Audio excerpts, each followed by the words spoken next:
네, 지금은 주일입니다. 온라인으로 예배를 드리고 있는데요. 많은 성도님들이 자리를 채우셨을 이 본당에는 텅 빈 채로 예배가 진행되고 있습니다. 여러분들은 오늘 예배를 어떻게 드리셨고 또 어떻게 보내고 계시는지요?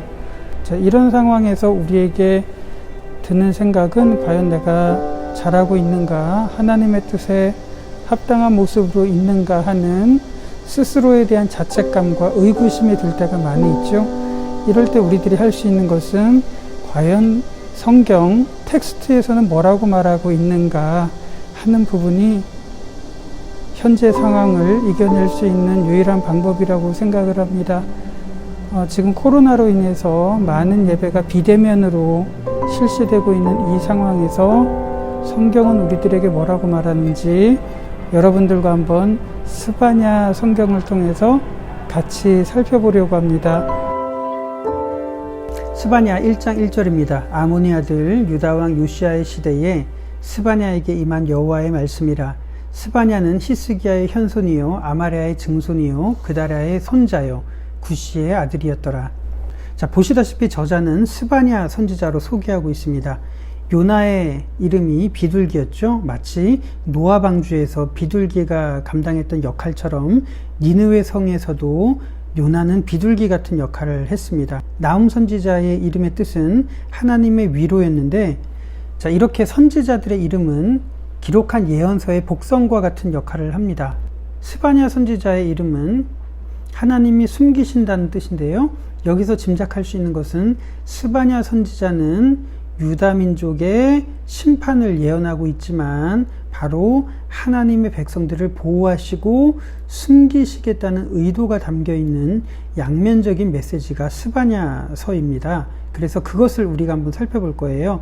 1절을 보시면 스바냐 선지자가 활동하던 때에 요시야 왕이 통치하던 시기라고 기록을 하죠. 흥미로운 것은 스바냐 선지자는 왜 히스기야부터 4대를 기록할까요? 그 이유는 히스기야 때부터 요시야 때까지 어떠한 변화가 있었는지를 설명을 하려는 거예요. 자, 얼마 전에 주전 7세기와 8세기의 이스라엘 역사를 설명을 할 때 히스기야 왕에 대해서 설명을 드렸죠. 그럼 여기 표를 보시면 이해가 되실 텐데요. 히스기야는 우상을 버리고 하나님께로 돌아갔었던 왕입니다. 히스기야는 주전 716년에 즉위를 했었고 그 다음 왕은 므낫세 왕으로서 687년에 즉위를 했습니다. 그 다음은 아몬 왕인데요. 642년에, 그리고 불과 2년 후였던 640년에 요시야 왕이 즉위를 했습니다. 요시야 왕이 즉위했을 때 유다는 이스라엘 역사상 가장 암울한 시기였습니다. 요시야가 우상을 버리고 종교개혁을 일으켰던 시기는 주전 628년입니다. 그래서 학자들은 스바냐 선지자가 요시야와 같은 히스기야의 후손으로서 왕궁을 출입하면서 요시야 왕에게 종교개혁을 일으키게 한 동력을 제공했다라고 이해를 합니다. 그래서 스바냐서는 대략 주전 640년에서 630년 사이에 기록됐을 거로 이렇게 생각을 합니다. 그렇다면 스바냐 선지자가 활동했던 요시야 왕이 즉위했던 이 시기는 어땠을까요? 히스기야 왕부터 요시야 왕까지의 역사를 짧게 설명을 드린다면 히스기야 때 사네립의 침공을 받죠. 그리고 주전 680년에 에살핫돈이 사마리아 지역에 혼합 정책을 취한다고 지난 시간에 말씀을 드렸습니다. 예루살렘을 겨냥한 그런 정책이었습니다. 그리고 지난 시간에 나훔서를 공부했을 때 주전 663년에 아슈르바니팔 왕이 노아몬을 멸망시켰는데 이집트 테베 지역, 오늘날 룩소르 지역을 함락시켰다고 말씀을 드렸습니다.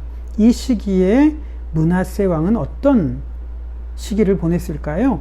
아시리아에게 조공을 바치면서 생존을 구걸을 했고요. 그러면서 아시리아 종교를 흡수하기 시작을 합니다. 이 표를 보시면서 역대하 33장을 한번 참고해 보도록 하겠습니다. 므낫세가 왕위에 오를 때에 나이가 12세라.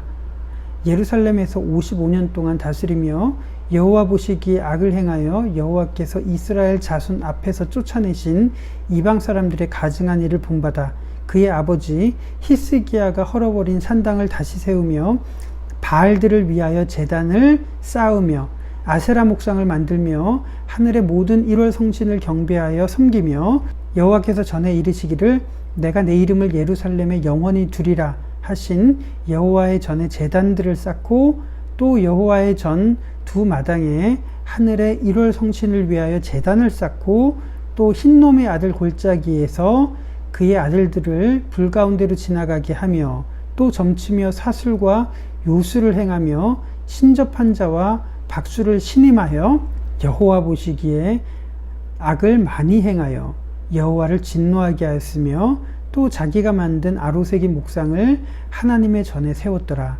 여기서 히스기야의 아들 므낫세가 여호와 보시기에 악을 행해서 이런 가증한 일들을 했다고 했는데 므낫세 왕은 왜 이런 일들을 행했을까요?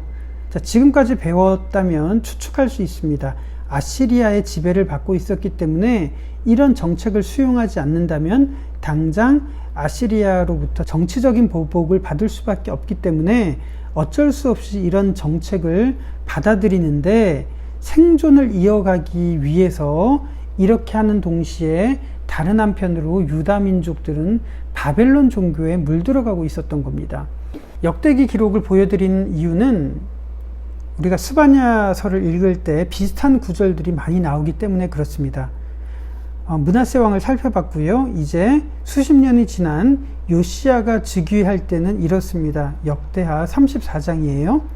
요시야가 위에 나아갈 때에 나이 8세라 예루살렘에서 31년을 치리하며 여호와 보시기에 정직히 행하여 그 조상 다윗의 길로 행하여 좌우로 치우치지 아니하고 오히려 어렸을 때 곧 위에 있은 지 8년에 그 조상 다윗의 하나님을 비로소 구하고 그 12년에 유다와 예루살렘을 비로소 정결케 하여 그 산당과 아세라 목상들과 아로새긴 우상들과 부어 만든 우상들을 제거하여 버리매 7절 단들을 회파하며 아세라 목상들과 아로새긴 우상들을 빻아 가루를 만들며 온 이스라엘 땅에 있는 모든 태양상을 찍고 예루살렘으로 돌아왔더라.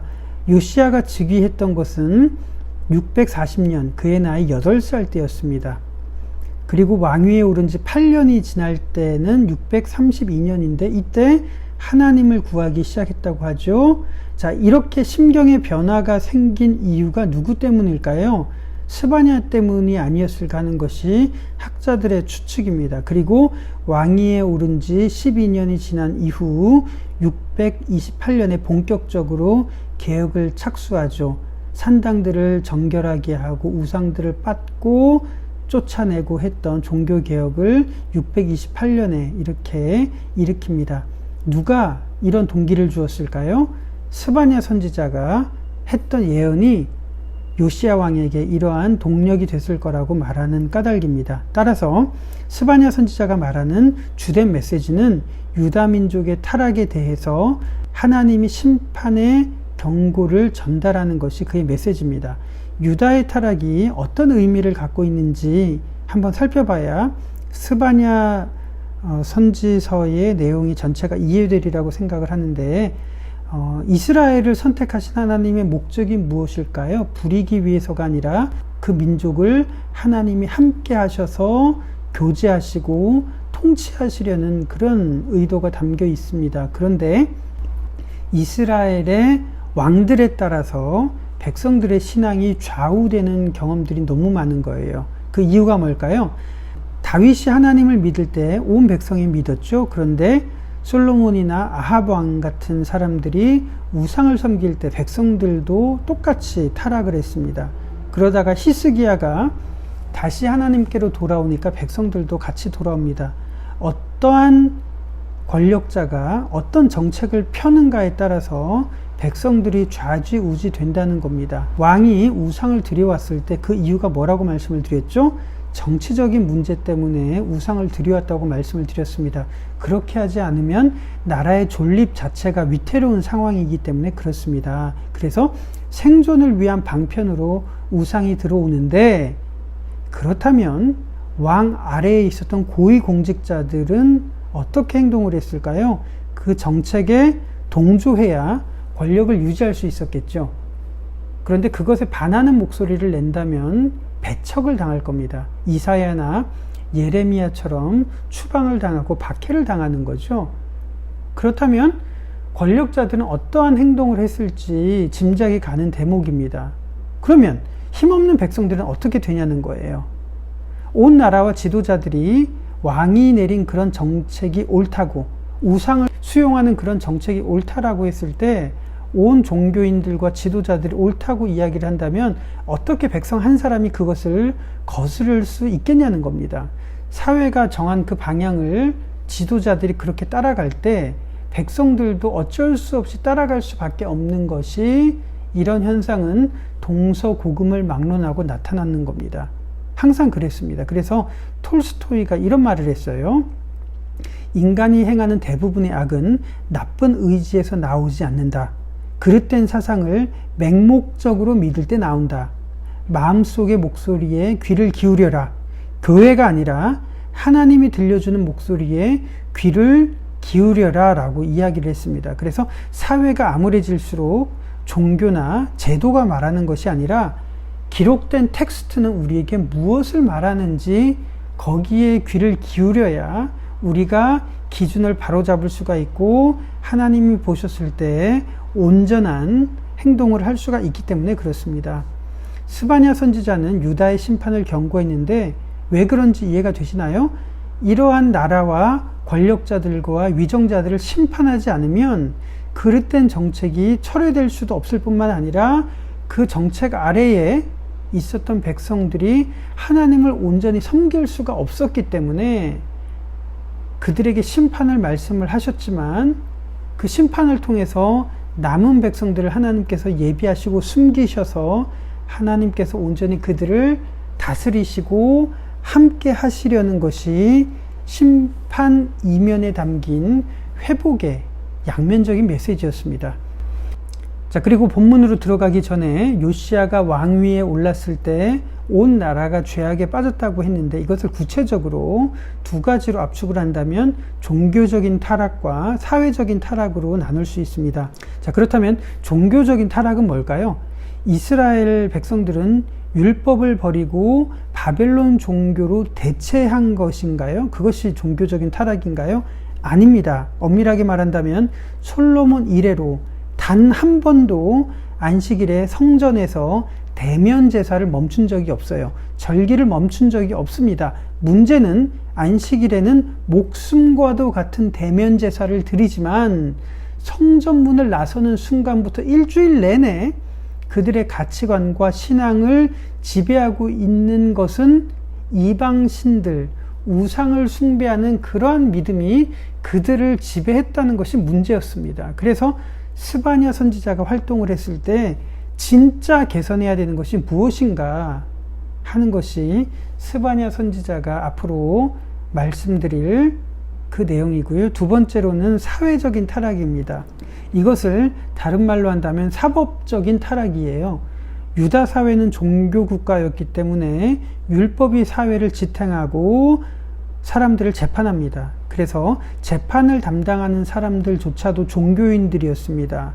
그런데 정책이 잘못 성립이 되니까 온 나라를 지배하고 있는 가치관이 생존, 성공, 번영, 그것의 기준이 되어서 미쳐서 돌아가는 사회, 돈이면 모든 것을 할 수 있고 돈을 많이 모으면 그것을 하나님의 축복이라고 생각하고 권력을 쟁취한다면 그것이 믿음의 결과라고 인정하던 시대, 그래서 재판을 공정하게 하는 것이 아니라 돈에 눈이 멀어서 뇌물을 받으면 그것에 따라서 재판의 결과가 바뀌고 제사장들은 돈을 위해서 종교 활동을 하던 시기가 바로 스바냐 선지자가 활동을 하기 시작하던 시기였고요.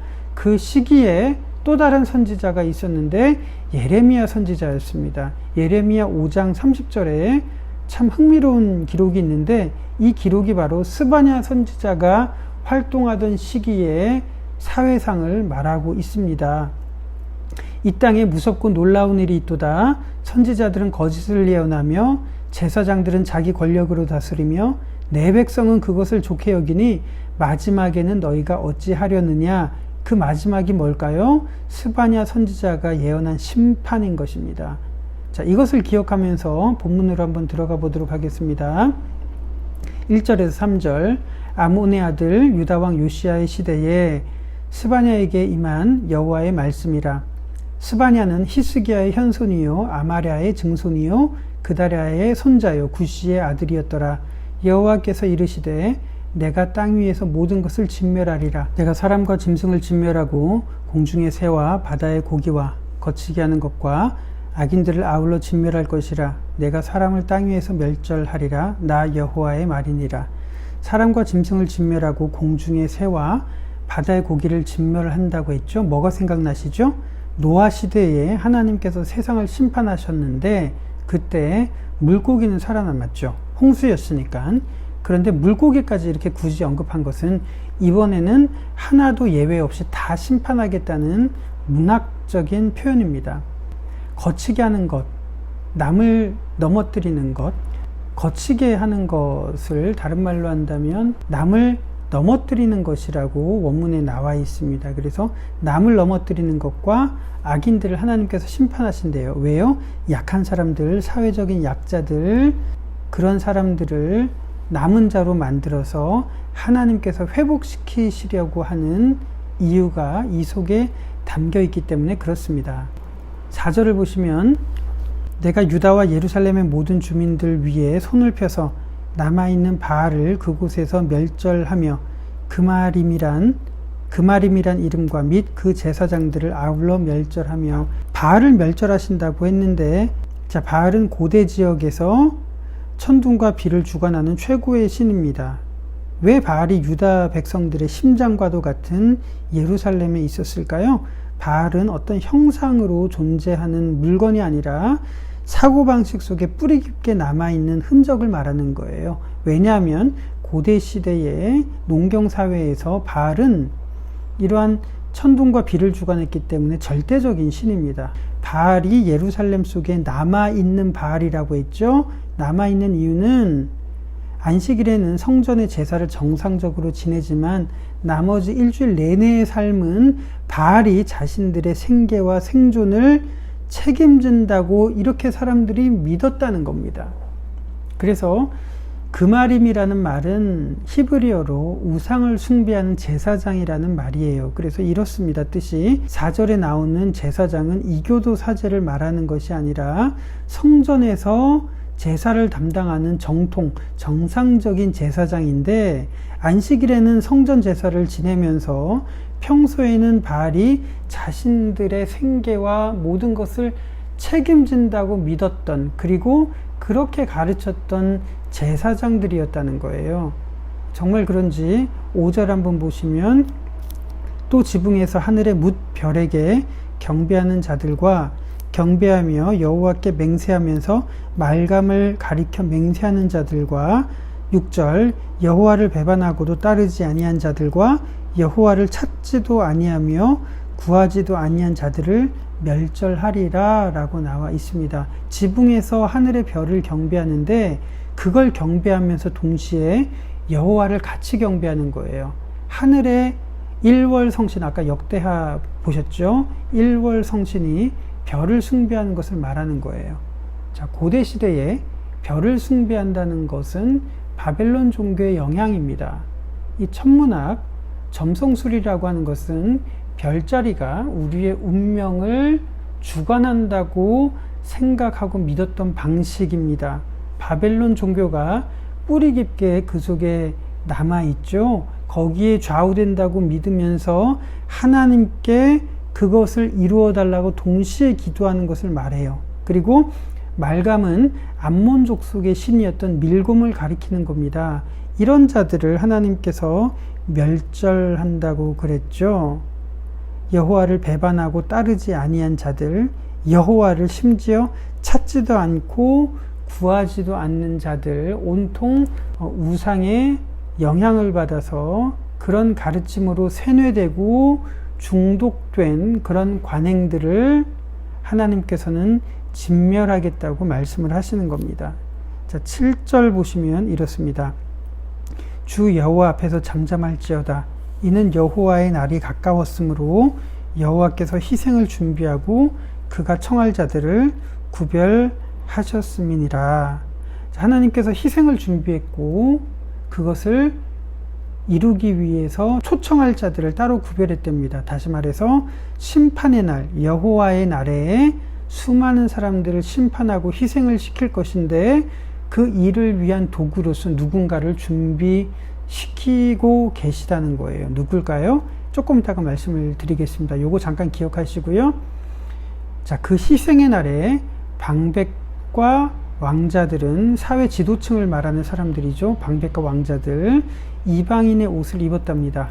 팔레스타인에는 유다, 블레셋, 암몬, 모압, 에돔, 아람 같은 나라들이 옹기종기 모여 있는데 절대 강국이었던 이집트와 아시리아가 포진하고 있어서 서로를 침공하기 위해서 진격할 때 팔레스타인은 이런 나라들이 지나가는 길목이었고 전쟁터였습니다. 그래서 나훔서를 공부할 때 기억을 한번 되살리시면 주전 663년에 아시리아가 이집트를 정복을 했을 때 테베였죠. 오늘날 룩소르.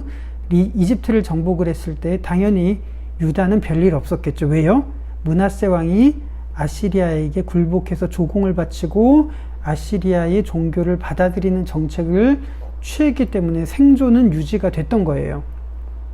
그러다가 요시야 왕이 제위에 올랐던 640년에 아시리아 세력이 주춤해지기 시작하니까 팔레스타인에서 특히 유다에서는 이런 일이 발생하기 시작을 하는 겁니다. 전통적인 맹주 이집트를 다시 의지하자, 혹은 아니면 잠깐 내리막길을 걷긴 했지만 우리가 아시리아에게 신뢰를 지켜야 된다라고 했던 친 이집트파와 친 아시리아파로 나뉘어서 예루살렘은 정쟁에 휩싸였다는 겁니다. 권력자들이 이방인의 옷을 입었다는 것이 바로 이런 거예요. 어떤 사람들은 이집트풍의 옷을 입고 어떤 사람들은 아시리아풍의 옷을 입으면서 서로의 권력을 등에 업고 더 높은 자리에 오르려고 쟁취하고 싸웠던 그런 현장. 그때 하나님께서 보시면 뭐라고 말씀하실까요? 자, 그러면서 9절입니다. 그날에 문턱을 뛰어넘어서 포악과 거짓을 자기 주인의 집에 채운 자들을 내가 벌하리라. 자, 이게 어떤 의미일까요? 주인의 집은 바로 성전을 말합니다. 원문에선 성전을 말해요. 어떤 의미일까요? 종교인들이 백성들을 협박하고 사기쳐서 뜯어낸 돈, 그렇게 해서 축적한 헌금, 그걸 말하는 겁니다.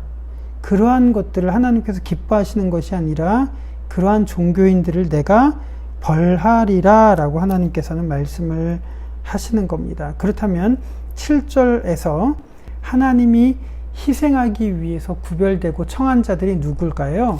스바냐가 이 심판을 예언하고 30년이 지나면 바벨론이 일어나서 니느웨 성을 612년에 무너뜨리죠. 그리고 이집트로 진격하기 위해서 606년에 팔레스타인의 나라들을 차례로 진멸하고 제압하기 시작합니다. 그것이 606년에 있었던 제1차 바벨론 침공이에요. 이때 다니엘과 세 친구들이 끌려가잖아요. 이것을 가리켜서 스바냐 선지자는 하나님의 심판의 날로 경고를 하고 있었던 겁니다. 그런데 참 재미있는 것은 사법적인 타락을 말씀을 드렸죠. 바벨론의 1차 침공이 있었던 606년에 누가 잡혀가죠? 민중들이 잡혀가는 것이 아니라 권력자들, 왕족들, 귀족들이 잡혀갑니다. 그래서 다니엘과 세 친구들이 그렇게 잡혀가는 겁니다.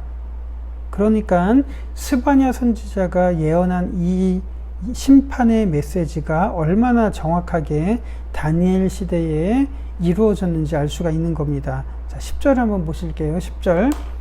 나 여호와가 말하노라. 그날에 어문에서는 부르짖는 소리가, 제2구역에서는 울음소리가, 작은 산들에서는 무너지는 소리가 나리라. 그날에 어떤 날이죠? 바로 바벨론이 침공하는 시기를 말하는 겁니다. 10절에 어문을 보시면 이곳입니다. 생선을 팔기 위해서 드나드는 곳을 말하는데요. 바벨론이 이집트를 침공하기 위해서 진격해서 내려오는 곳에 어문이 세워져 있습니다. 바로 이곳으로 바벨론이 침공해서 예루살렘을 함락시키겠다는 의미고요. 울음소리, 산들에서는 무너지는 소리가 난다고 했는데 예루살렘으로 진격해 오면서 사람들을 죽이고 살육하는 이런 소리를 산들에서는 무너지는 소리라고 이야기를 하고 있는 겁니다. 그래서 여호와의 심판의 날로 명명된 바벨론이 예루살렘을 함락하는 606년에 이러한 현상들이 벌어지고 있었다는 거고요. 11절 막데스 주민들아 너희는 슬피 울라 가나안 백성이 다 패망하고 은을 거래하는 자들이 끊어졌습니다. 막데스 지역은 예루살렘 지역에서 가장 경제적으로 번영한 곳입니다. 돈이 굉장히 빨리 돌고 거래가 활발했던 곳 누가 있었을까요? 바로 권력자들, 지도자들이 그곳에서 많이 관여를 했습니다. 왜냐하면 돈이 있으면, 소유가 많이 있으면 어떠한 환경에서도 보호를 받을 거라고 생각하고 있었던 사람들의 모습이었다는 것입니다. 자, 그런데 그러한 백성들을 다 패망시키고 은을 거래하는 자들이 끊어졌다고 하는 겁니다. 그들이 의지하는 돈을 하나님께서 끊겠다는 거예요. 왜요? 그것들이 어떠한 도움도 되지 않는다는 것을 하나님께서 심판을 통해서 알게 하신다는 것이고요. 자, 바벨론이 들어오는 길목에 있었던 모압, 암몬, 블레셋과 같은 나라들이 다 바벨론의 칼날에 멸망당할 것을 하나님께서는 이렇게 패망한다고 말씀을 하고 있는 겁니다. 자, 그런 절망적인 상황에서 돈과 물질이 결코 그들을 구원할 수 없다는 것을 밝히 보이시는 겁니다. 때로는 우리들이 움켜쥐려고 노력했던 많은 순간들, 그런 소유들, 내가 이것만 쟁취하면 행복을 얻을 수 있을 것 같다고 생각을 했는데 막상 그것을 쟁취하고 날 때 오히려 행복하기는커녕 그것을 도로 취소하고 싶을 만큼 후회를 경험했던 적이 있을 겁니다. 정말 중요한 것은 돈이 아니라 하나님께서 주시는 방법으로 우리들이 살아가는 것이 행복으로 나아가는 길이라고 믿습니다. 12절 그때에 내가 예루살렘에서 찌꺼기같이 가라앉아서 마음속에 스스로 이르기를 여호와께서는 복도 내리지 아니하시며 화도 내리지 아니하시리라 하는 자들을 등불로 두루 찾아 벌하리니 그들의 재물이 노략되며 그들의 집이 황폐할 것이라. 그들의 집을 건축하나 거기에 살지 못하고 포도원을 가꾸나 그 포도주를 마시지 못하리라. 자, 밑바닥같이 사람들이 찌꺼기가 돼서 이렇게 생각한대요. 이렇게 악하게 살아도 아무런 징계도 없네. 반대로 내가 하나님께 기도하는데 왜 하나님은 내 기도를 들어주시지 않는가? 라고 원망을 하는 사람들, 원망을 하는 상태. 그러니까 자기 눈에 가시적인 것들만 쫓아가는 그런 현실을 말하는 겁니다. 이게 우상을 섬기는 동기, 우상을 섬기는 모습과 똑같은 거죠. 그러한 사람들을 하나님께서는 등불을 켜서 두루 찾아다니신다고 경고하고 계시는 겁니다. 그래서 13절 결국 그들의 재산도 부동산도 소유도 자기의 것이 되지 못하고 자신들을 지켜줄 수 없다는 것을 하나님께서는 경고하십니다. 결국 그러한 권력자들, 위정자들을 하나님께서는 다 찾아내시고 심판하신다고 하셨습니다. 그래서 606년에 바벨론 1차 침공이 있었을 때 사회 지도자들이 다 잡혀갔던 그러한 결과가 섬뜩하게 실현이 되었던 겁니다.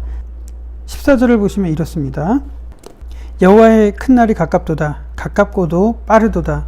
여호와의 날의 소리로다. 용사가 거기서 심히 슬피 우는도다. 그날은 분노의 날이요 환난과 고통의 날이요 황폐와 패망의 날이요 캄캄하고 어두운 날이요 구름과 흑암의 날이요. 16절 나팔을 불어 경고하며 견고한 성읍들을 치며 높은 망대를 치는 날이로다. 견고한 성읍들을 친다고 그랬죠. 그래서 느부갓네살 왕이 예루살렘을 침공했을 때 견고했던 성벽들이 무너지고 함락됐던 것이 그렇게 실현이 됐습니다. 17절 내가 사람들에게 고난을 내려 맹인같이 행하게 하리니 이는 그들이 나 여호와께 범죄하였음이라. 또 그들의 피는 쏟아져서 티끌같이 되며 그들의 살은 분토같이 될지라.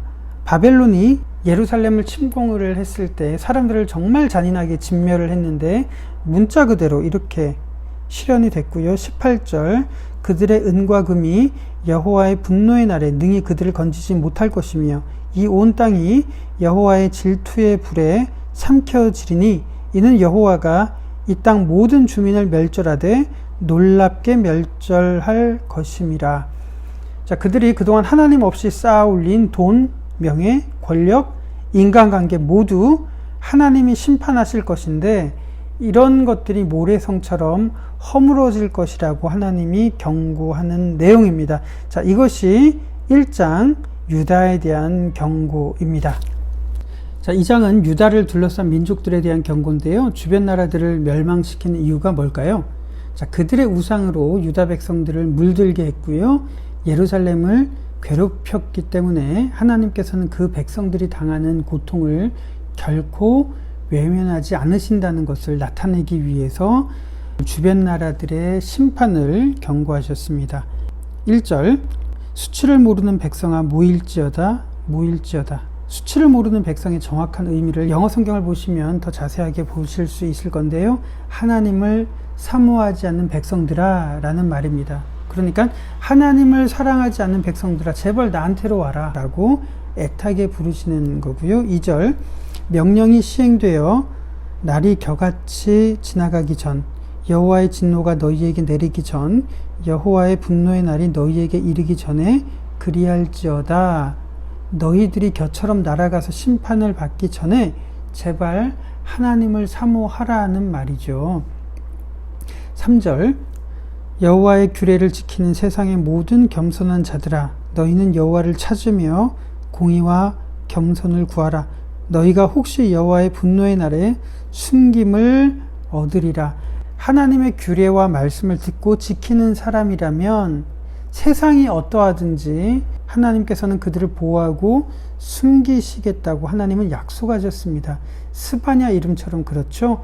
이게 심판을 경고하신 하나님의 진심입니다. 세상이 혼탁하고 막막하고 혼란하고 고통스럽지만 하나님께서는 숨기시고 보호하시겠다는 것이 하나님께서 말씀하시는 내용이에요. 그래서 하나님을 찾으라는 겁니다. 그동안 하나님의 말씀을 사모하지 않았다면 제발 나한테로 와라. 내가 너희를 숨겨주고 보호하겠다. 그래서 내가 너희를 통치하는 자임을 너희로 하여금 알게 하겠다라는 것이 하나님의 본심이에요. 그리고 4절을 보시면 가자는 버림을 당하며 아스글론은 폐허가 되며 아스돗은 대낮에 쫓겨나며 에그론은 뽑히리라. 구약 역사를 공부해 보신 분들은 가사, 아스글론, 아스돗 이런 지역들이 어디를 말하는지 알 겁니다. 지중해 지역, 다시 말해서 예루살렘의 서쪽 지역을 말하는데요. 블레셋이라는 나라의 도시를 말하는 겁니다. 그 이유가 5절에 나와요. 해변 주민 그렛 족속에게 화 있을진저 블레셋 사람의 땅 가나안아 여호와의 말씀이 너희를 치나니 내가 너를 멸하여 주민이 없게 하리라 라는 말이에요. 여호와의 말씀이 너희를 친다고 했는데 이것을 다른 말로 번역을 하면 하나님의 말씀이 너희를 대적한다는 말입니다. 왜 그럴까요? 그 블레셋 사람들이 하나님의 말씀을 대적했기 때문에 하나님께서는 그렇게 하신다는 거예요. 그래서 어떻게 나타내시냐? 6절을 보시면 해변은 풀밭이 되어 목자의 움막과 양떼의 우리가 거기에 있을 것이며 해변이 풀밭이 되는 것처럼 황폐하게 된다는 말이죠. 7절 그 지경은 유다 족속의 남은 자에게로 돌아갈지라 그들이 거기에서 양떼를 먹이고 저녁에는 아스글론 집들의 누이리니 이는 그들의 하나님 여호와가 그들을 보살피사 그들이 사로잡힘을 돌이킬 것임이라. 7절에서 유다 족속의 남은 자라고 나오죠. 구체적으로 하나님이 어떻게 유다를 회복시킬 것인지 스바냐가 예언을 하고 있는데 한번 잘 보시면 이렇습니다. 요시야 왕이 즉위한 것은 주전 640년이에요. 바벨론이 니느웨를 멸망시킨 것이 612년, 그리고 바벨론이 예루살렘을 침공한 것이 606년입니다. 그리고 바벨론은 이집트로 향하고 있는 과정인데요. 이때 바벨론은 블레셋, 모압, 암몬, 그리고 유다, 이집트로 가는 길목에 있었던 에티오피아였던 구스를 멸망시킵니다. 이런 과정을 통해서 유다 백성들이 70년 동안 바벨론의 포로로 잡혀가 있습니다. 포로로 잡혀가기 전에 유다는 어땠을까요? 스바냐 시대를 말하는 거죠. 그리고 70년이 지나면서 이들이 어떻게 변했을까요? 포로에서 귀환했으니까 얼마나 볼품없고 가진 것이 없고 초라했겠습니까? 그리고 그들이 섬겼던 성전 자체가 없는데 어떻게 대면 제사가 진행이 됐겠냐고요. 그런데 하나님을 사모하는 백성들로 이들이 이렇게 바뀌어가기 시작을 하니까 하나님께서는 그들의 모습을 통해서 영광을 받으신 거예요. 하나님이 정말 기뻐하시고 바라셨던 모습으로 이스라엘 백성들이 변화됐던 겁니다. 그래서 7절에 보시면 그 지경은 유다 족속의 남은 자에게로 돌아갈지라 그들이 거기에서 양떼를 먹이고 저녁에는 아스글론 집들에 누우리니 이는 그들의 하나님 여호와가 그들을 보살피사 그들이 사로잡힘을 돌이킬 것임이라 라고 이야기를 했던 겁니다. 그리고 8절입니다. 내가 모압의 비방과 암몬 자손이 조롱하는 말을 들었나니 그들이 내 백성을 비방하고 자기들의 경계에 대하여 교만하였느니라. 8절에서도 모압과 암몬이 하나님 앞에 교만하고 하나님의 백성들을 괴롭혔다고 비방했다고 말하고요. 9절 그러므로 만군의 여호와 이스라엘의 하나님이 말하노라. 내가 나의 삶을 두고 맹세하노니 장차 모압은 소돔 같으며 암몬 자손은 고모라 같을 것이라. 찔레가 나며 소금 구덩이가 되어 영원히 황폐하리니 내 백성의 남은 자들이 그들을 노략하며 나의 남은 백성이 그것을 기업으로 얻을 것이라. 그들이 하나님 앞에 교만했기 때문에 하나님께서는 그들을 소돔과 고모라처럼 멸망을 시키실 것이라고 말씀을 하십니다. 10절 그들이 이런 일을 당할 것은 그들이 만군의 여호와의 백성을 회방하고 교만하여졌음이라. 11절 여호와가 그들에게 두렵게 되어서 세상의 모든 신을 쇠약하게 하리니 이방의 모든 해변 사람들이 각각 자기 처소에서 여호와께 경배하리라. 하나님께서는 이스라엘 백성들에게만 하나님이 아니라 이러한 이방 민족들에게도 하나님이 되심을 알게 하신다는 거예요. 그래서 이방 민족 속에서도 하나님께 돌아오는 사람들을 받아주시고 하나님의 백성으로 삼으신다는 것. 그게 요나가 니느웨 성에서 했던 하나님의 본심이었고요. 지금 팔레스타인 지역의 멸망을 예언하면서도 하나님께서는 자신에게 돌아올 백성들을 찾고 있다는 하나님의 의도입니다. 12절 구스 사람들아 너희도 내 칼에 죽임을 당하리라. 여기는 에티오피아 구스 사람들을 말하는데 그들도 죽임을 당한다고 이야기를 했고요. 13절 여호와가 북쪽을 향하여 손을 펴서 아수르를 멸하며 니느웨를 황폐하게 하여 사막같이 메마르게 하리니 나훔서를 봤을 때 어떻게 아시리아가 멸망할 것인지 말씀을 드렸습니다. 그런데 실제로 이렇게 그대로 황폐하게 돼서 사막같이 변했다는 것이 역사가 증거하고 있고요. 그 다음에 사막처럼 모래로 뒤덮여서 2000년 동안 인류의 역사 속에서 완전히 사라져 버렸습니다. 그 초라한 흔적을 14절에 말하는데요. 이렇습니다. 각종 짐승이 그 가운데에 때로 누울 것이며 당아와 고슴도치가 그 기둥 꼭대기에 깃들이고 그것들이 창에서 울 것이며 문턱이 적막하리니 백향목으로 지은 것이 벗겨졌습니다. 자, 정말 그렇게 초라하게 변했죠. 15절입니다. 이는 기쁜 성이라 염려 없이 거주하며 마음속에 이르기를 오직 나만 있고 나 외에는 다른 이가 없다 하더니 어찌 이와 같이 황폐하여 들짐승이 엎드릴 곳이 되었는고 지나가는 자마다 비웃으며 손을 흔들리로다. 15절처럼 얼마나 니느웨 성이 견고했고 염려 없이 그렇게 당당하게 위풍당당하게 지냈나요? 그런데 하나님께서 심판을 예언하시니까 허무하게 무기력하게 멸망을 했던 것처럼 하나님의 심판의 날에 모든 심판의 대상자들이 멸망할 것이라는 것이 스바냐 선지자의 예언인데요. 이것이 2장이고요. 이제 3장에서는 하나님의 본심을 한번 살펴보도록 하겠습니다. 3장입니다. 1절 폐역하고 더러운 곳 포악한 그 성읍이 화 있을진저 자, 그 성읍은 예루살렘을 말하는 거고요. 2절. 그가 명령을 듣지 아니하며 교훈을 받지 아니하며 여호와를 의뢰하지 아니하며 자기 하나님에게 가까이 나아가지 아니하였도다. 예루살렘이 어땠다고요? 유다 백성들의 현실을 지금 말하는 거예요. 하나님을 의뢰하지 않고 가까이 나아가지 않았다. 그 속에서 온갖 바알을 쫓았던 그런 모습이고요. 3절. 그 가운데 방백들은 부르짖는 사자요 그의 재판장들은 이튿날까지 남겨두는 것이 없는 저녁 일이 늑대라고 이야기를 합니다.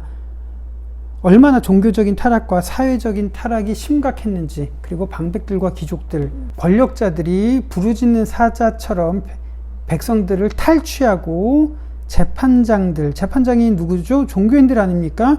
이튿날까지 남겨두는 것 없이 모조리 탈탈탈탈 털어간다는 표현이 있는데요. 영어 성경을 보시면 뼈를 갉아먹을 만큼 남겨두는 것이 없다고 이야기를 합니다. 어떻게 이런 사회 속에서 평범하고 연약한 백성 한 사람이 정상적으로 살아갈 수 있겠습니까? 그래서 심판이 필요한 거예요.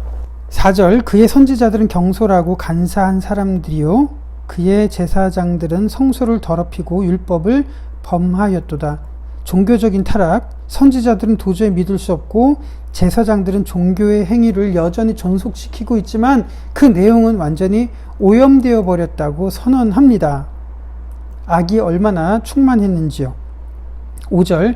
그 가운데 계시는 여호와는 의로우사 불의를 행하지 아니하시고 아침마다 빠짐없이 자기의 공의를 비추시거늘 불의한 자는 수치를 알지 못하는도다 라고 하십니다. 5절을 보시면 참 재밌는 표현이 있습니다. 3절에 그 가운데 방백들은 부르짖는 사자요 라고 했는데 5절은 그 가운데 계시는 여호와는 이라고 이야기를 합니다. 어떤 의미일까요?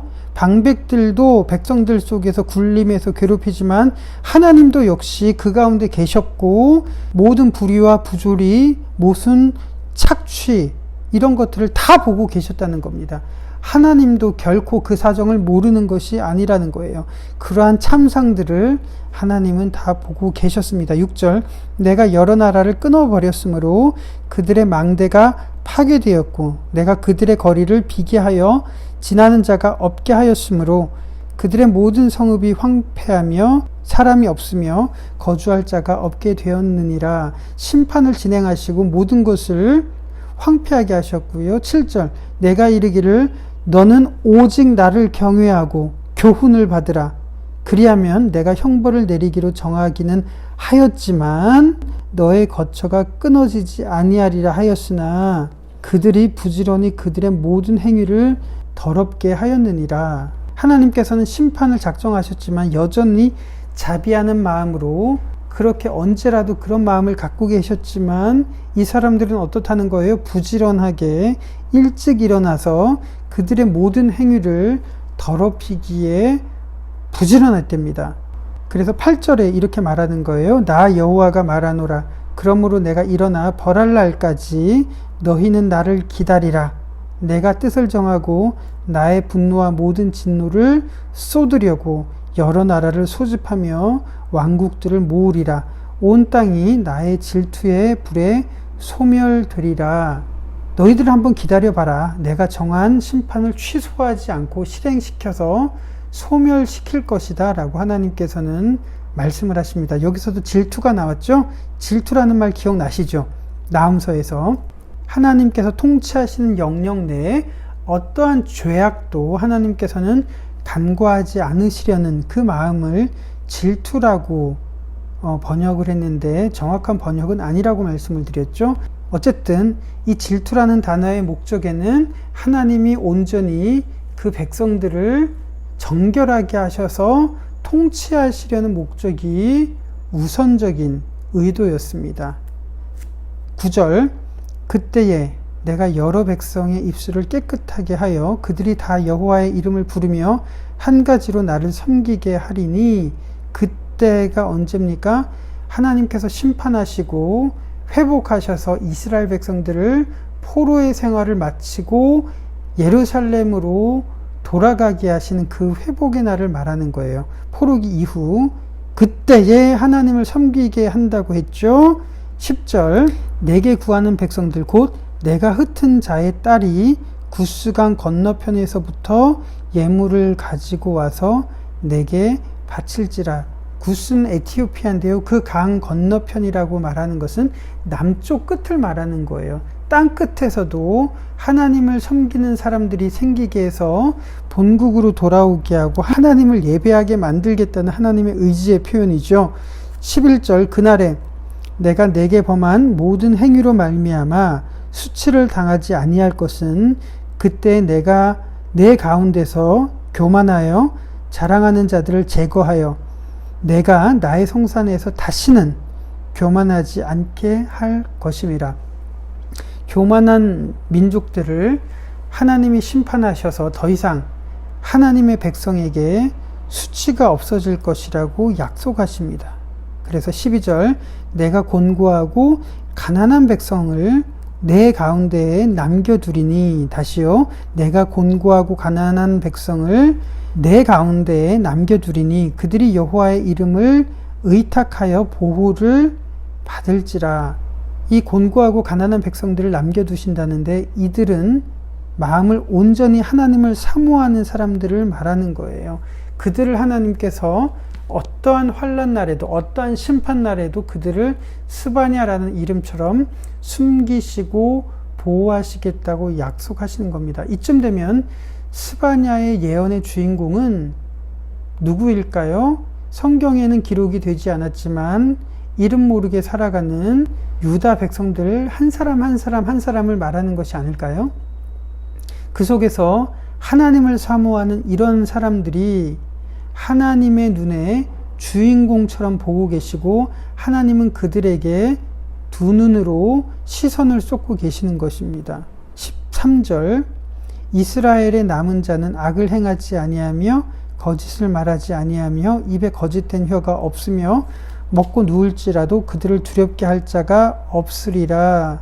더 이상 잘못된 가르침, 그릇된 정책, 사회적인 타락, 종교적인 타락으로 인해서 그들을 잘못 인도할 사람이 없이 너희들은 온전히 나를 섬기게 되리라 라고 하나님께서는 약속을 하셨다는 겁니다. 하나님께서는 왕들이나 권력자들이나 제사장들이나 이러한 사람들을 보고 계시는 것이 아니라 이름 없이 신음하면서 하나님께 숨기를 원하는, 그리고 하나님을 사모하기를 원하는 한 사람 한 사람을 하나님께서는 보고 계셨다는 것을 여기서 우리들은 알 수 있습니다. 이제 마지막 스바냐의 하이라이트입니다. 14절 15절을 읽어볼게요.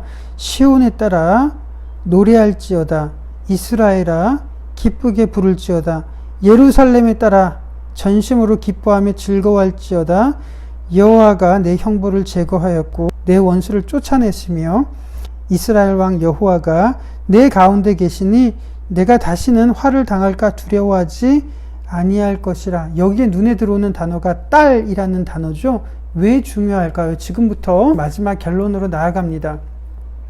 유다 사람들은 바벨론 종교에 물들었습니다. 고대 종교에는 수많은 신들이 있었죠. 신들은 저마다 계급이 있어서 높고 낮은 그런 높낮이가 있었습니다.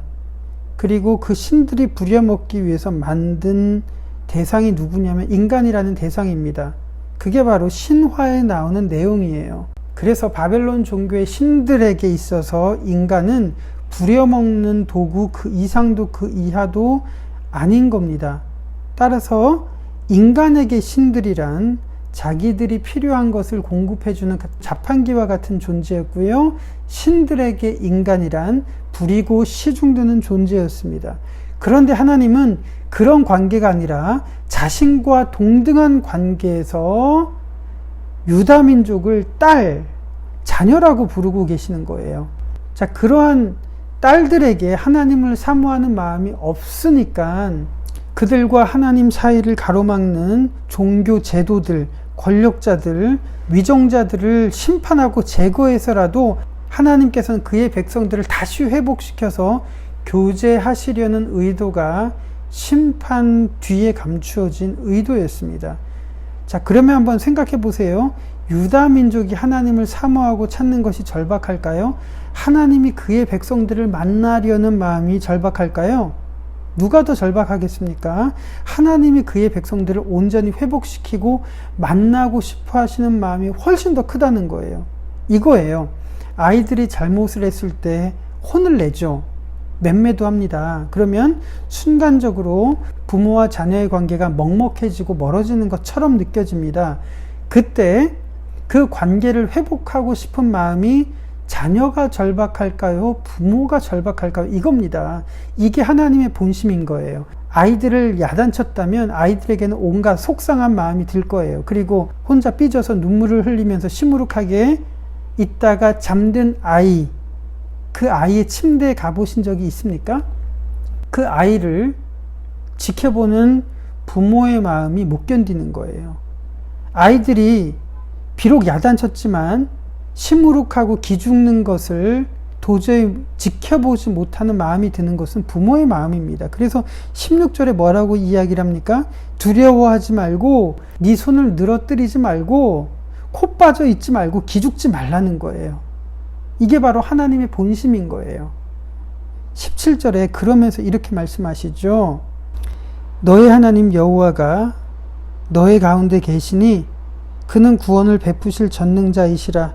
그가 너로 말미암아 기쁨을 이기지 못하시며 너를 잠잠히 사랑하시며 너로 말미암아 즐거이 부르며 기뻐하시리라 하리라. 시온에 따라 너와 함께한다. 비록 눈앞에 심판으로 인해서 나타나는 현실들이 어렵고 힘들겠지만 너는 내가 지키고 숨기고 구원할 거야. 그리고 너와 나의 관계가 온전히 회복되고 그래서 네가 나를 사모한다면 나는 기뻐서 견딜 수 없을 거야. 잠잠히 사랑한단다 라고 하나님께서는 말씀을 하시는 거예요. 여기서 잠잠히 사랑한다는 말이 어떤 의미냐면 조용히 사랑하신다는 말이 아니라 사랑으로 인해서 쉼을 누린다는 말입니다. 그 사랑이 너무 좋아서 깊은 상태로 방방 떠서 지낸다는 말이에요. 이런 거죠. 어린아이가 고사리 같은 손으로 편지를 쓴 거를 받으신 적 있으시죠?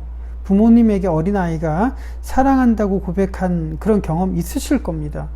어버이날에 엄마 사랑해, 아빠 사랑해 라고 이 편지를 쓰거나 아니면 종이를 꾸긴 것처럼 볼품없지만 카네이션을 접어서 부모님에게 달아준 그 아이 경험해 본 적이 있을 겁니다. 그게 뭐라고? 아이가 만들고 아이가 쓴 게 그게 뭐라고? 그런데 그거를 너무 자랑스럽게 달고 다니는 그 마음, 그 사랑으로 인해서 기쁜 상태로 지내는 그 상태, 그 희열, 그게 바로 잠잠히 사랑하신다는 겁니다. 우리가 하나님을 사모하고 하나님을 찾을 때 하나님은 그런 상태가 된다는 거예요. 너무너무 기뻐하신다는 거예요. 그게 언제죠? 포로기를 마치고 돌아와서 비록 초라하고 가진 것이 없고 연약하지만 하나님만 바라보니까 하나님이 그렇게 회복될 것을 생각하니까 너무 기뻐서 견딜 수가 없다는 겁니다. 그래서 17절과 18절을 연결해서 보시면 이렇습니다. 18절에 내가 절기로 말미암아 근심하는 자들을 모으리니 그들은 내게 속한 자라. 그들에게 지워진 짐이 치욕이 되었느니라 라고 말합니다.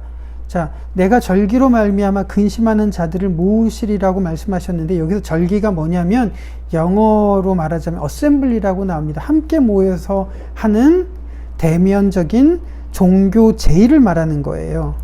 그런데 70년 동안 포로로 잡혀갔기 때문에 그러한 어셈블리, 그런 절기, 그런 종교적인 제의를 못하는 것 때문에 사람들은 근심하겠죠. 70년이 지나서 포로에서 자유케 돼서 본국으로 돌아와서 하나님을 바라보는 민족이 되니까 하나님께서는 기쁨을 이기지 못하신다고 말씀을 하셨습니다. 그들에게 굴레로 부담을 주었던 종교적인 부담, 종교적인 굴레들 내가 없애주겠다라고 18절에 이렇게 말씀하시잖아요. 그러면 하나님께서 진짜 기뻐하시는 것이 무엇인지 여러분들이 한번 확신을 해보시라는 겁니다. 이러한 어려운 상황에서 정말 하나님께서 기뻐하시는 것이 무엇일까요? 그래서 19절, 20절을 이렇게 기록하면서 마무리합니다. 그때에 내가 너를 괴롭게 하는 자를 다 벌하고 저는 자를 구원하며 쫓겨난 자를 모으며 온 세상에서 수욕받는 자에게 칭찬과 명성을 얻게 하시리라. 내가 그때에 너희를 이끌고 그때에 너희를 모을지라. 내가 너희 목전에서 눈앞에서죠.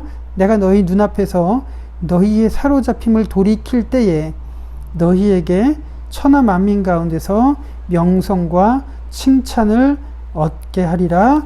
여호와의 말이니라. 말씀을 정리합니다. 솔로몬 성전이 완공된 이후에 단 한 번도 안식일에 성전 제사가 멈춘 적이 없고 절기가 중단된 적이 없습니다. 그런데 하나님께서 심판을 작정하시는 이유가 뭘까요? 성전의 제사가 멈췄기 때문이 아니라 생활 속에서 하나님을 사모하는 것이 전혀 없고 하나님을 주인으로 인정하는 것 전혀 없고 이방 종교가 주는 가치관에 물들어 있었다는 거예요. 그래서 바벨론이라는 나라를 들어서 유다를 심판하시고 70년 동안 바벨론의 포로로 잡혀가게 하신 겁니다. 그 기간은 현실적으로 볼 때 암울하고 고통스러운 시기였지만 그 시간을 통해서 유다 백성들은 온전히 하나님만 바라보고 하나님을 사모하는 자들로 변했습니다. 하나님과 교제하는 백성들이 될 때 하나님께서는 즐거워하시고 기뻐하신다는 것을 기억하신다면 지금 우리들에게 하나님께서는 무엇을 원하시는지 잠잠히 생각해 보시는 시간이 되셨으면 좋겠습니다. 네, 지금까지 스바냐 말씀을 살펴봤습니다. 현상에서 나타나는 여러 가지 현실들과 달리 그 이면에 하나님께서 우리들에게 어떠한 본심과 진심을 가지고 있는지 여러분들께서 확신하셨다면 그 확신을 바탕으로 당당하고 담대한 삶을 살아가시기를, 그리고 일상의 예배자로 살아가시는 여러분들이 되시기를 응원합니다.